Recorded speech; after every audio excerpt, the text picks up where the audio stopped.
Bonjour à toutes et à tous et bienvenue à vous dans votre émission Printemps confiné automne citoyen, une émission consacrée au territoire zéro chômeur de longue durée, les TZCLD. Je vais co-animer cette émission avec Douglas Brosset, il est en BTS Communication. Bonjour Douglas. Bonjour. Et Ambre Bourdia, étudiante en sociologie. Bonjour et bonjour à tous. La réalisation de cette émission s'intègre dans la dynamique des nouvelles écritures multimédia. Nous naviguerons entre les capsules de micro-trottoirs récoltées depuis plusieurs mois par la Gatinaise Web TV. Et entre des séquences enregistrées sur le média plateau du Zotelli, la Web TV citoyenne et participative du 108. Et tout cela fera l'objet d'un prochain article et d'une émission qui seront diffusés sur Radio Campus Orléans et le site du Bondy Blog Centre. Cette émission est le fruit d'une collaboration entre plusieurs médias citoyens et participatifs. Mais alors, qu'est-ce que le territoire zéro chômeur longue durée ? Chacun a le devoir de travailler et le droit d'obtenir un emploi. C'est en partant de ce principe énoncé dans le préambule de la Constitution de 1946 que le projet Territoire zéro chômeur de longue durée a été imaginé et élaboré. Et si nous n'avions pas tout essayé contre le chômage de longue durée ? Cette expérimentation se fonde sur 3 hypothèses qui permettent de penser qu'il est humainement et économiquement tout à fait possible de supprimer le chômage de longue durée à l'échelle des territoires. Première hypothèse, personne n'est inemployable. Autrement dit, chaque personne a des compétences propres qu'il peut notamment mettre à profit pour la société. Et c'est pas le travail qui manque, puisqu'il y a énormément d'emplois non pourvus qui peuvent permettre de dynamiser les communes, etc. Ce n'est pas non plus l'argent qui manque, puisque l'indemnisation de ces chômeurs longue durée représente un coût pour la société. Dès le départ, le projet Territoire zéro chômeur de longue durée a été prévu en 3 étapes. La première étape, 2016-2021, avec 10 premiers territoires expérimentaux. La deuxième étape, 2021-2025, avec au moins 60 territoires expérimentaux. Et enfin, une troisième étape qui consistera à étudier comment pérenniser cette démarche. Ces territoires ont pour mission centrale de préparer le nouveau mode de financement de l'emploi pour la deuxième étape. Cette étape a été franchie il y a quelques semaines. Lundi 30 novembre 2020, la proposition de loi relative au renforcement de l'inclusion dans l'emploi par l'activité économique et à l'expérimentation Territoire zéro chômeur de longue durée a été définitivement adoptée par le Sénat après un vote à l'unanimité à l'Assemblée nationale. Ambre, il y a plusieurs reportages qui sont disponibles sur le site de la Gatinaise Web TV. C'est quoi ces capsules ? En fait, une capsule, c'est en 1 ou 2 minutes le citoyen qui s'exprime sur ce sujet et qui pose des questions en tant que citoyen. Et on regarde tout de suite une capsule avec le témoignage de Stéphanette.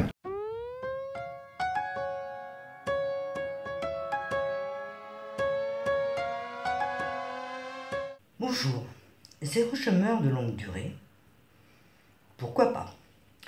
En revanche, il faudrait que tous les acteurs économiques et le public concerné jouent le jeu. Passer de chômeur longue durée à un CDI, quel avantage, quelle rémunération, quelle formation? Pour les associations ou les futurs employeurs, quelle aide pour embaucher ce public? Quel contrat? Quelle aide financière? Quelle est la motivation de tous les rouages administratifs? Employeurs, public concerné. Concrètement, comment ce projet peut-il se réaliser avec tous les acteurs, que ce soit le monde de l'emploi ou le monde des demandeurs d'emploi? Développement de l'expérimentation. Quel bénéfice pour les chômeurs et les territoires? Deuxième étape, 2021-2025, au moins 60 territoires expérimentaux. La proposition de loi relative à une expérimentation élargie à 50 territoires zéro chômeur de longue durée supplémentaires a été adoptée définitivement au Parlement le 30 novembre. C'est reparti pour 5 ans et les quelques 100 territoires volontaires auront 3 ans pour se préparer et se lancer. Le département devra valider le projet. Viendront s'ajouter aux 10 territoires zéro chômeur de longue durée expérimentés depuis 2017, 965 emplois créés dans 13 entreprises à but d'emploi, des EBE. 50 zones supplémentaires dans lesquelles il sera possible de créer des EBE pour embaucher, sur la base du volontariat, des demandeurs d'emploi à contrat à durée indéterminée tout en bénéficiant de subventions publiques. Le contrat, payé au SMIC, est conclu à temps choisi et porte sur la réalisation de travaux utiles localement, mais délaissés car peu ou non rentables, pour le marché classique. Alors que plus de 100 territoires sont dans les starting blocks, un décret en Conseil d'État pourra augmenter encore leur nombre au-delà des 60 prévus dans la loi. 10 plus 50, vraisemblablement au cours du second semestre 2021.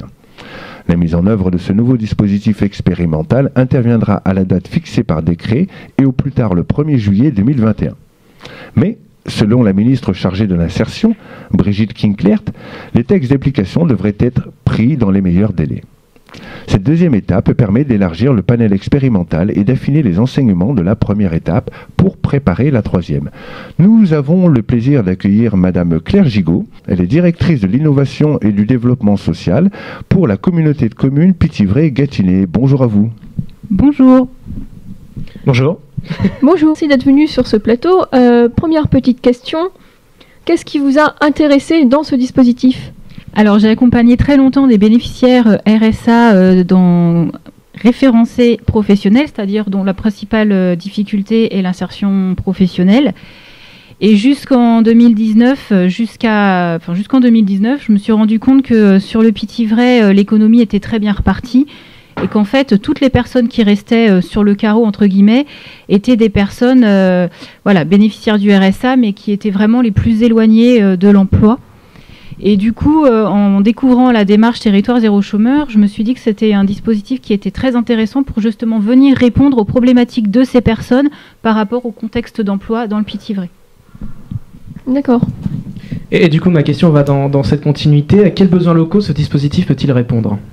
Alors en fait, les bénéficiaires du RSA qui aujourd'hui n'arrivaient pas à retrouver d'emploi, je parle avant bien sûr la crise Covid, étaient des personnes qui en fait ne pouvaient pas être pour la plupart embauchés dans le milieu classique parce qu'on est dans un territoire très industriel avec en fait des personnes qui n'ont pas le rythme pour pouvoir suivre les exigences des entreprises en fait, qui pour beaucoup ont eu des problèmes de santé qui ne leur permettent pas de retravailler dans leur domaine d'origine. Ça permettrait à ces personnes de retrouver une activité qui corresponde à leurs problématiques actuelles.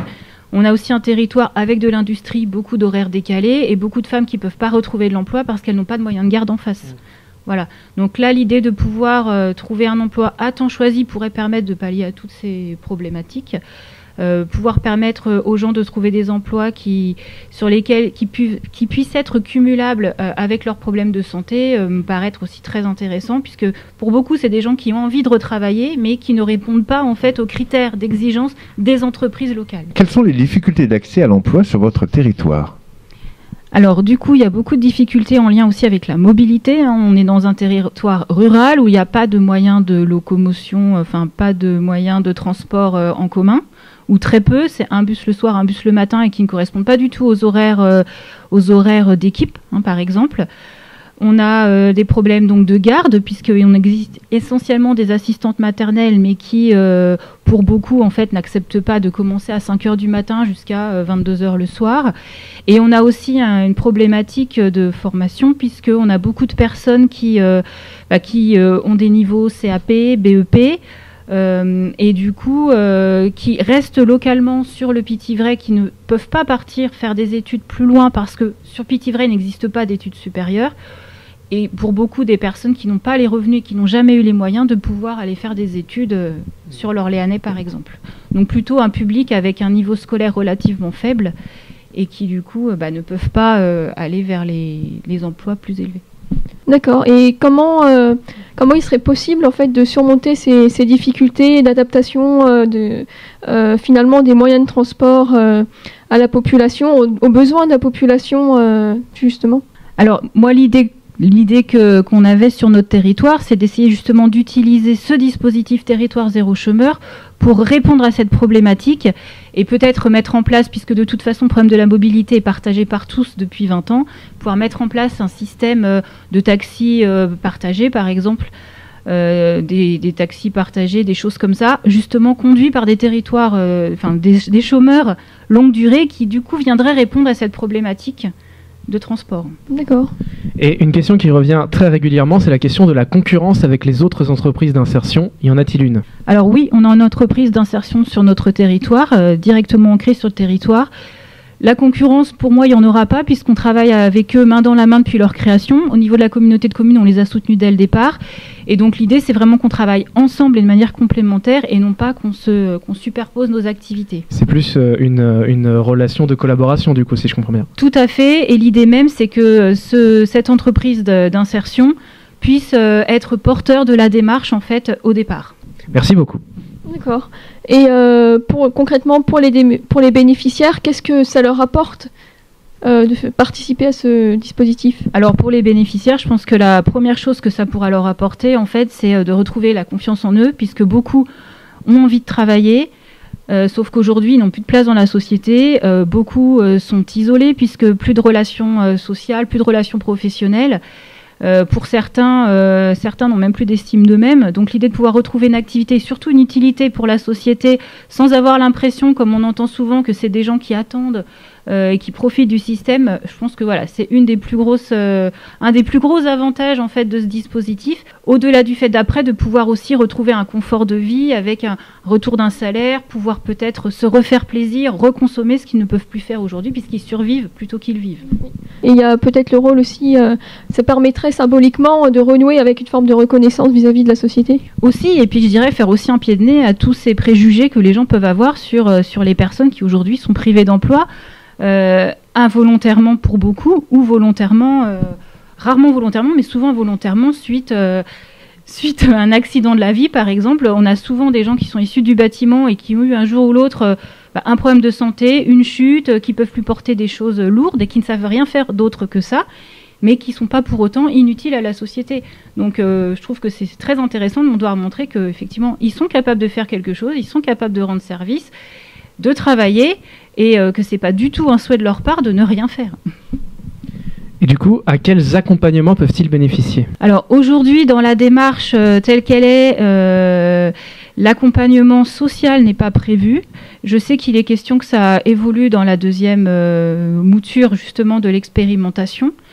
Après, il peut aussi y avoir un soutien qui soit mis en place par rapport à la formation, puisque certains vont retravailler sur des compétences qu'ils connaissaient, pour lesquels ils ne sont plus forcément à jour, mais en remettant le pied à l'étrier, voilà, l'idée, ça va être de pouvoir aussi leur donner envie, avec notamment le compte professionnel de formation auquel ils auront droit, de pouvoir se reperfectionner, se remettre à jour et pouvoir retourner vers l'emploi classique. Merci beaucoup. C'est la deuxième phase qui va être mise en place en 2021. Il y aura après une troisième phase de pérennisation. Je voudrais savoir comment est-ce que vous envisagez de pérenniser les emplois qui seront créés dans les entreprises à but d'emploi ? Alors, l'idée de l'EBE, c'est que ça soit un tremplin pour les personnes. Donc, l'idée, c'est que par tous les travaux utiles que les gens vont pouvoir développer, ils puissent peut-être se faire repérer par des entreprises pour lesquelles ils vont travailler, réacquérir des compétences et du coup pouvoir repostuler auprès d'entreprises locales dans le domaine qui les intéresse et dans lequel ils ont pu se reperfectionner. Si on revient un peu en arrière, vous avez beaucoup travaillé justement dans le social, vous avez été responsable de service social, aujourd'hui vous êtes directrice du développement et de l'innovation sociale. Comment s'est mise en place, expliquez-nous, sur votre territoire justement, ce dispositif, comment est-ce que vous en avez été informé, comment vous avez travaillé à le mettre en place justement ? Alors moi personnellement j'en ai entendu parler à la télévision, notamment il y a eu un reportage d'M6 il y a quelques mois maintenant sur ce dispositif. C'est vrai que ça m'a interpellée. Du coup j'ai creusé la question et j'ai commencé à en parler auprès de mes élus et de ma hiérarchie qui m'ont dit bah oui pourquoi pas, allons-y, on est quand même sur un territoire où depuis le départ les élus sont très intéressés en fait par tout ce qui touche à l'insertion. Et à toutes les démarches qui peuvent leur permettre de retrouver de l'activité pour leurs administrés. Et du coup, j'ai creusé la question, j'en ai parlé, j'ai présenté aux élus. Les élus sont tous revenus enchantés de la démarche. Et justement, enfin voilà, ils étaient très intéressés. Donc l'idée après, c'est d'en avoir... Enfin, on en a parlé après à tous les partenaires locaux avec lesquels on travaille beaucoup, puisque Pithiviers est un petit territoire. Donc finalement, on travaille tous ensemble régulièrement. Donc on a informé... l'envie de mettre en place notre démarche, la maison du département, qui représente donc le conseil départemental, la mission locale, justement l'entreprise d'insertion du secteur, Pôle emploi, avec qui on a aussi beaucoup de contacts.